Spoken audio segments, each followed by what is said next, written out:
today about how I actually connect to the spirit of the place, of the land, the home, wherever I'm working before I actually go to the property. I usually map dowse and connect to the spirit of the place. And through map dowsing, I've been shown many different forms in the landscape, within the home, with all types of different aspects. This particular one is a case study I've done recently, a home in Chelsea. And it shows clutter as a sign of distress in the home. As you can see, it's very cluttered.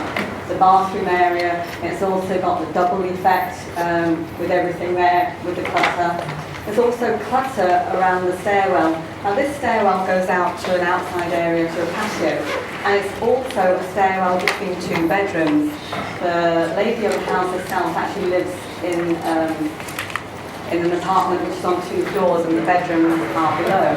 And the son's bedroom is to the downstairs, and her bedroom is through that door.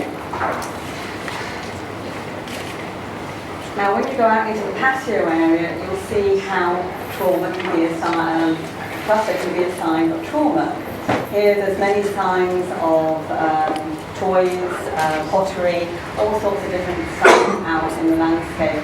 Even signs of water are beginning to show there. Now here is the other side of the patio. So on the left-hand side, you have all the broken clutter, all the broken pots, etc. But here you have not the so obvious signs. You think at first sign, oh, this is really nice, it's got a nice patio area, it's nice and clear, nice table and chairs, really welcoming. But it's when you get deeper and you think there's a lot of ivy there. Ivy is a sign of geopathic stress. So for anybody that works with earth energies and works with the land, they'll know that ivy is a sign of geopathic stress and a sign of trauma and water. You also see there's a lot of underground water here, with moss, all deep signs that there's underground water or something going on. Here also is a broken water feature. I was told about it afterwards that it was a water feature, and it's actually got old plants growing out of it and all sorts of things. So there's lots of things going on here in the landscape. Now, what's the story? Well, as you can see here, the first diagram is showing you exactly where the clutter is. So that's the bathroom clutter, where all the crossing points are. It goes through the centre of the home, where that stairwell is, between the bedroom and the son's bedroom. And then it comes out here to the traumatised area that I showed you before, there. And then to the left-hand side, you've got the clear area, which is more or less where this staircase, this area is here, so it gets clearer. So on the right-hand side, you can see how the compass areas come into play. So when you look here at the north, this is where the bathroom area is, where all the clutter is, and it's the life's journey. Now this lady was having particular problems with her family, with her career in general, and she was quite depressed when I got there. She was alone quite a lot. Her husband worked on business in the States. Her boys were at school and having problems. And this is where the southwest is missing, as you can see. The creativity area was all cluttered, as this comes out into the outside terrace. So obviously the chi of joy, the chi of romance is missing. So there's a lot of problems going on here which made sense when you looked at the Feng Shui bagua and where the life areas were. Now obviously there's a lot more going on in a home like this, because you've got to look at the internal signs. And the internal signs where there was a lot of landscape pictures. I take a lot of note of landscape pictures. Obviously I couldn't show the pictures here, otherwise you'd know who the home was. But there was pictures particularly of Alaska, particularly pictures of Iceland and places like that. Very snow scenes, very isolated. So again, it showed she was being isolated and alone. And they came into this particular area here, where it was in the centre. Also in her bedroom, she had particular areas of pictures of just her on her own. And at the bottom of the staircase, in the centre here as well, there's a picture of her husband, particularly, I'd say, being the man, very male energy, very dominant. And so she had no presence with no southwest being here.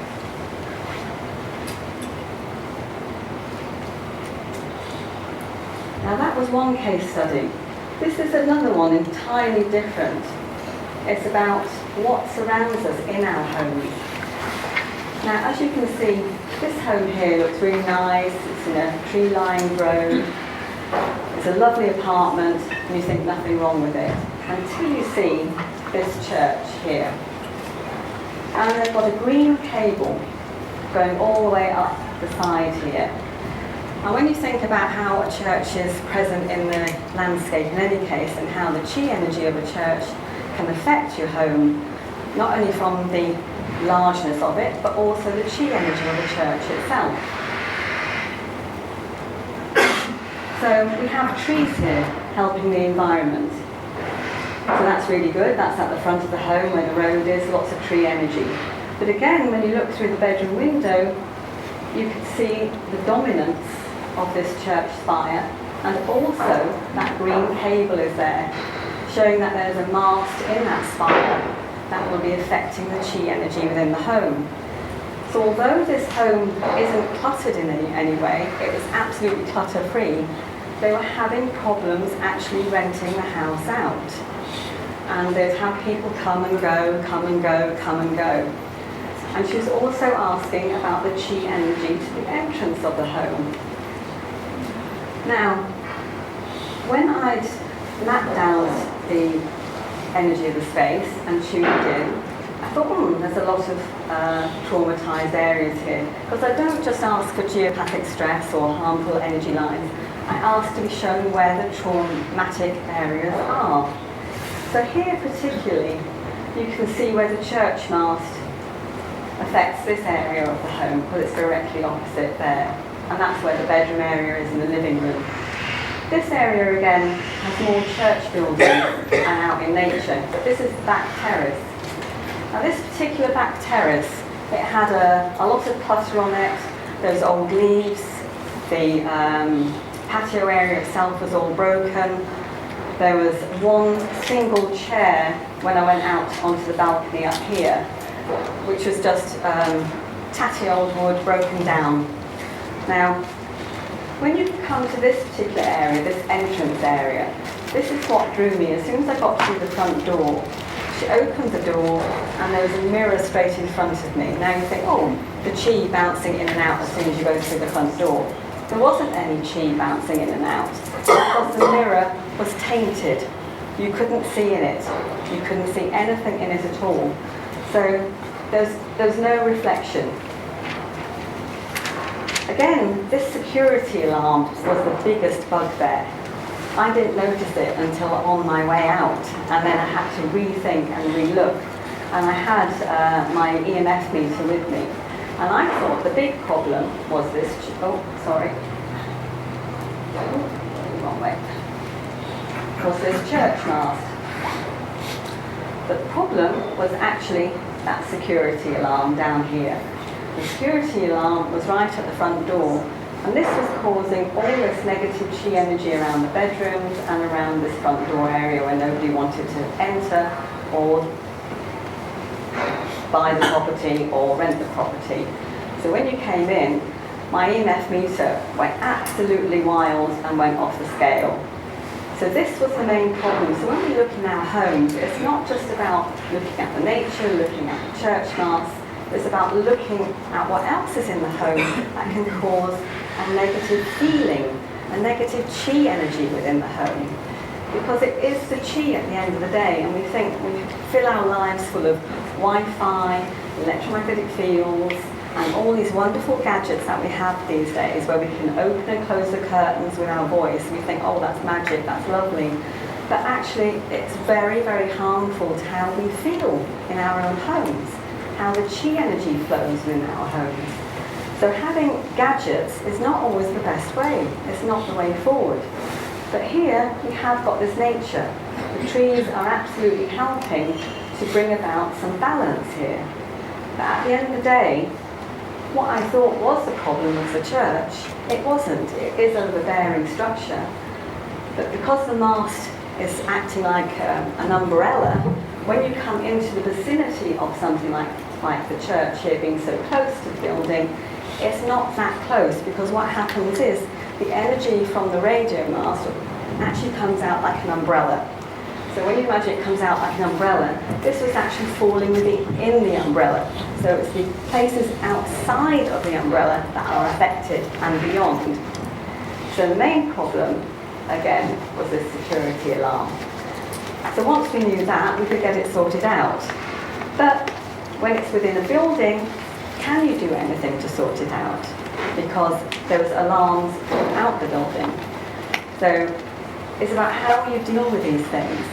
Can you live with it? Can you move it? Can you change it? So again, they were left with that problem as to how they can get on with doing this. So that was another consultation I did, where there was a different theme. Rather than clutter and being overexposed to the chi energy of clutter, we have the chi energy of electromagnetic fields, the church, the Wi-Fi, but knowing how landscape can help you. But looking at, when you map dowse, how you can use the energies and where the crossing points are to help you know where the alarm bells are.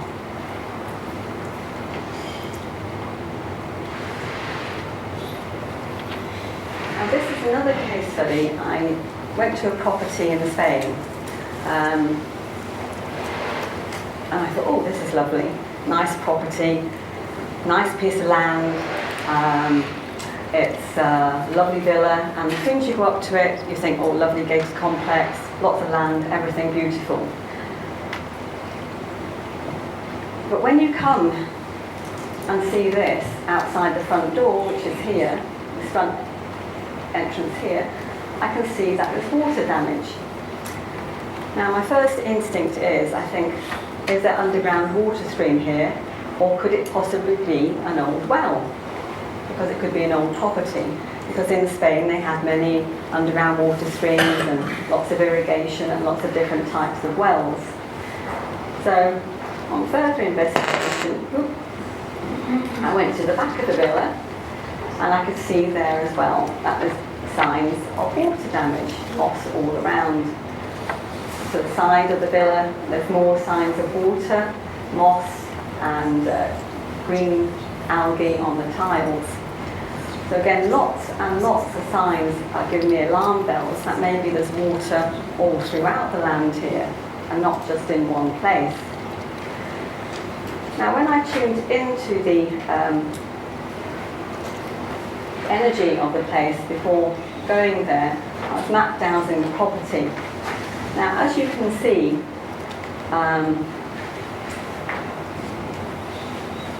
up here is the front porch area where we saw the water damage. Here is damp at the side of the property. There's also significant damage to the tree here where it's twisting and turning. There's also a casita at the back of the property, past the swimming pool. This casita was also damp inside. The swimming pool had lots of broken and cracked tiles, and they were having to refurbish the inside of the swimming pool as well, because that never seemed to be sealed or get fixed. Every time they cemented it, it became cracked again. Now, there's also this dead and dying willow tree. Now, it's not very often you come across a dead and dying willow tree, unless it's had too much water and it's been very greedy and drank all the water in the landscape. Now, particular problem, as you can see, is where all these crossing points are here. And when I asked the owners of the property what's going on in that area, and they said, oh, I don't know, you can have a look outside in the garden and everywhere. Well, it was only afterwards that they showed me where the surprise was. There's an underground water tank right under the house here. And they thought nothing of it. They said, oh no, it's our water supply to the house, we need it, everything is there. But when you think about all the signs that are all around the property, this underground water tank is causing a lot of problems. I actually ended up going down into the tank itself and poking my head in, and I noticed there were lots of cracks in there. So it wasn't a very sealed, safe storage area. So then I explained to the occupants of the house as well about the signs that I'd found, you know, like the mossy tiles, the cracks and everything else. And then when I came back, and then I was starting to tell them and show them what I'd found here with the crossing point, they became intrigued. They also wanted me to teach them how to do it. So I ended up staying an extra week and teaching them. But you can see there's a lot of crossing areas here, and a lot of it relates to the water, underground water here, and again when we come to the damp casita, there's another crossing point as we come to the casita, and here with the swimming pool. So again, I thought, is there underground water, underground stream? But at the end of the day, it was the underground water tank that was the problem, as well as underground water. So it had lots of issues with a water developed land everywhere. It was higher up than the property next door. So again, some of their water would be draining into the property next door. And I haven't got a picture of the property next door, but the property next door had actually been had problems being sold. It took 2 years to sell, and it was mainly in a shambles. The property next door had been thoroughly disrupted. There was overgrown plants, bushes were all tangled up, the concrete path was all cracked, and lots of weeds growing everywhere. So you could tell that the energy was not good in this area at all, and that this underground water tank, as well as the underground water within the land itself, had caused a lot of problems. Now, there's also a story here as well, because the lady in the house, she wanted to have a child. And when I came to look at, again, the west, the creativity area where the children are, that seemed fine. But again, when I came here and looked at the casita, when I went out to the west of the casita, I found these barren areas of trees. Very dry, very barren. Also, the front of the casita looks reasonably nice. But when you go to the back, where this barren part is, you can tell there's something else going on. But also when I walked around the back, the west part of the casita was missing completely. So there was no chi of no romance and no creativity, so no reproduction of children.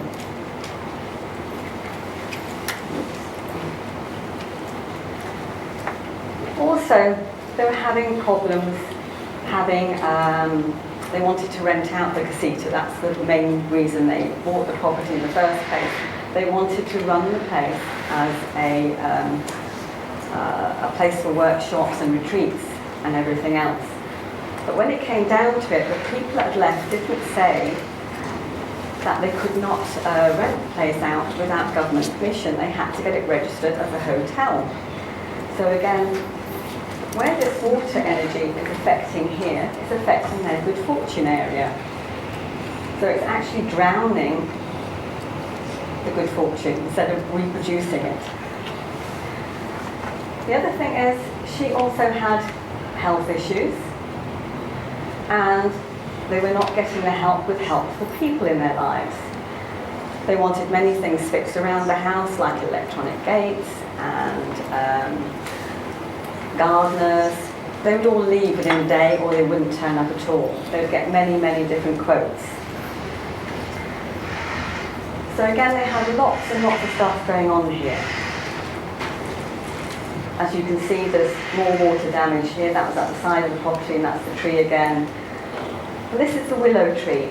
You can see how it's got a tendency to lean to one side, so that's a sign of geopathic stress. And all around it, there's signs of moss, and the undergrowth is very, very damp here. And again, you can see the signs there of dampness all along the walls, all across here.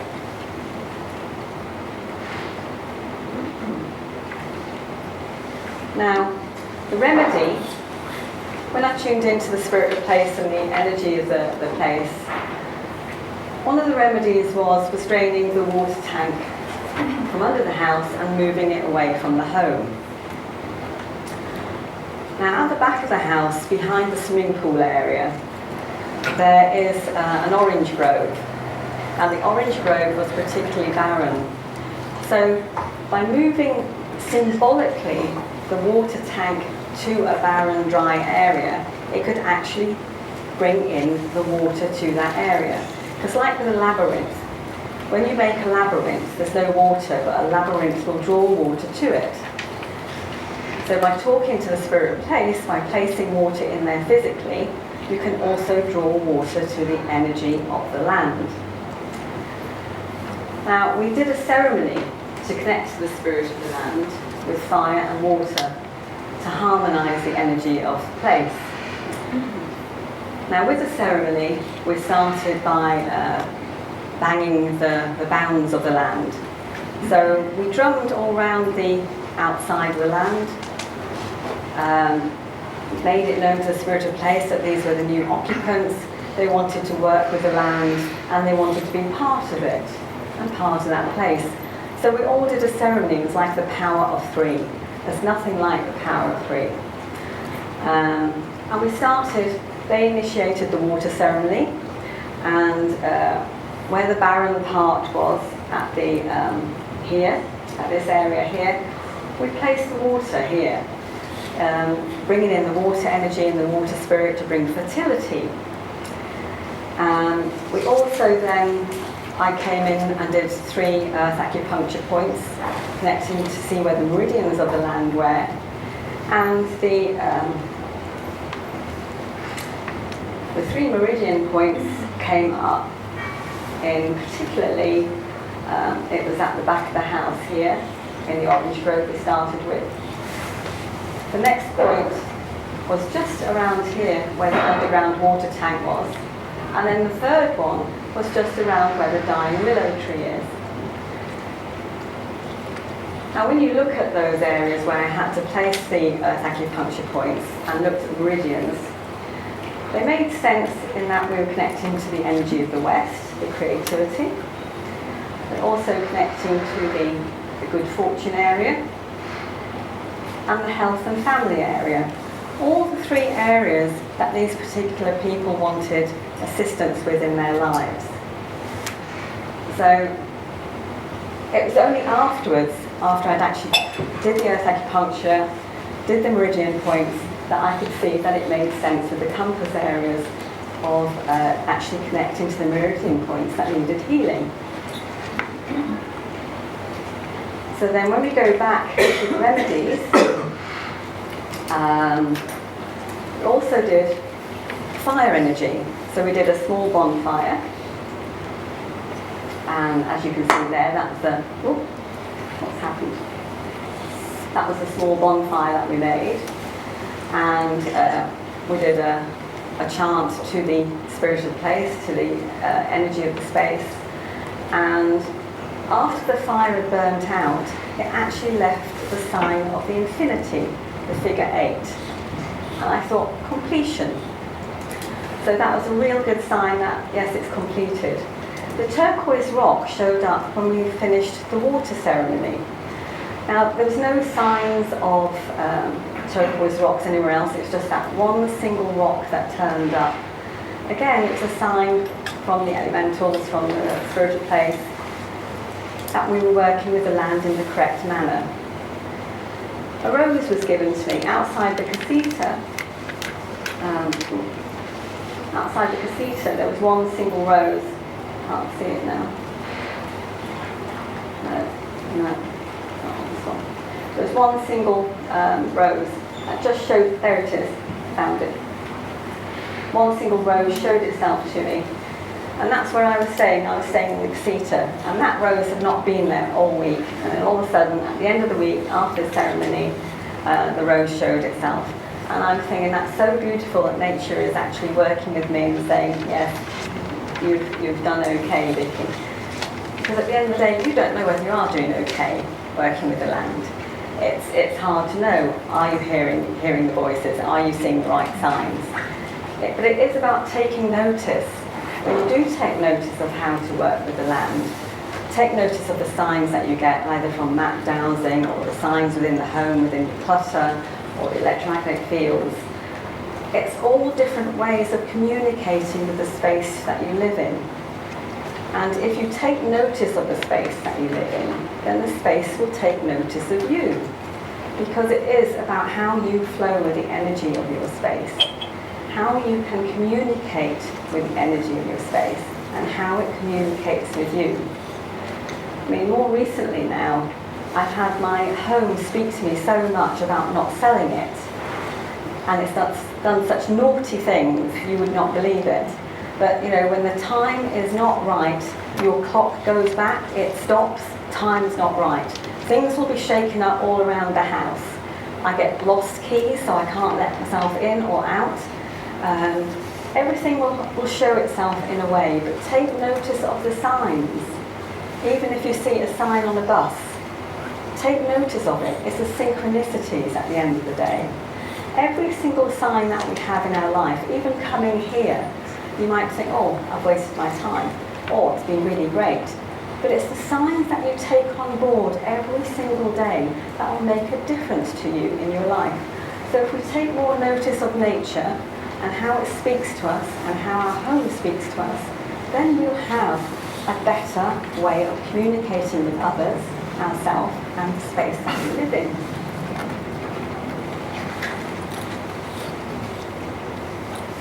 Now, going back to the 3 acupuncture points around the house, tuning into the spirit of place to locate the meridian points.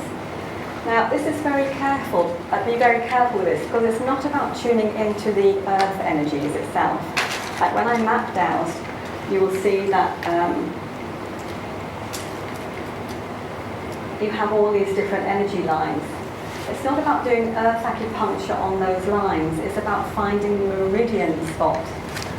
So you ask the land to show you the meridians for the earth acupuncture places to go. And when you found those, you know that you're going to do it safely. Because it is like having acupuncture to the body, and you've got to remember you're working with the earth. And the earth can only yell, but you don't always hear it. So you've got to be very careful that you are in the right place at the right time. Now, coming back to the heart of the home, I love this picture. It's by one of my favourite artists in New Zealand. And she does connect shamanically to everything she paints, and I love her artwork. My house is full of it. And I'd like us all now just to connect to the heart energy of our home. If we can just all sit and uncross our legs, and close your eyes. And if you can just connect to your own heart energy, just imagine that pink bubble of light around your heart, and just see that expanding out into your auric field, that self-love for you, but also the love for your home and others around you. Just expand that energy out into your auric field. And make sure that you feel very grounded and connected to the energy of Mother Earth through your feet. And as you bring that energy up through your heart, into that pink bubble of light around your heart, feel it expanding more and more. And if you can imagine that you're outside the door of your home at this very time, you're standing outside the entrance to your door. And as you go through that front door into your home, imagine how you feel walking to the heart energy of the home. Just walk into the heart energy of the home. It may not be the centre, it'll be somewhere in the home that feels the heart energy of the home for you. As you connect to the heart energy, as you stand there within the heart of your home, just connect your heart to the heart of the home. see how you feel in the presence of that heart energy. What does it say to you at this moment in time? How do you feel being in that presence? How do you feel connected to the energy of your home? Do you feel loved? Do you feel blessed to be there? Is the spirit of the home telling you something that it needs at this time? Is there anything that you need to do to make the home comfortable, to make the house comfortable for yourself? What does the house need from you? And what do you need to do to bring the energy of that home into the right perspective for your heart, to live in harmony, in balance within your space? And as you leave that energy, leave the heart energy of your home and disconnect and bring your heart back to your heart now. And know that you can come back to this space at any time and connect to the heart energy.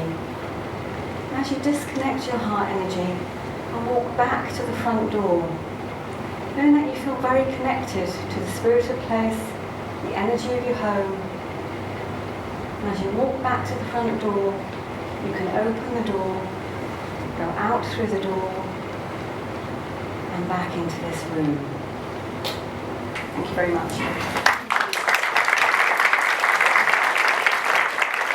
much.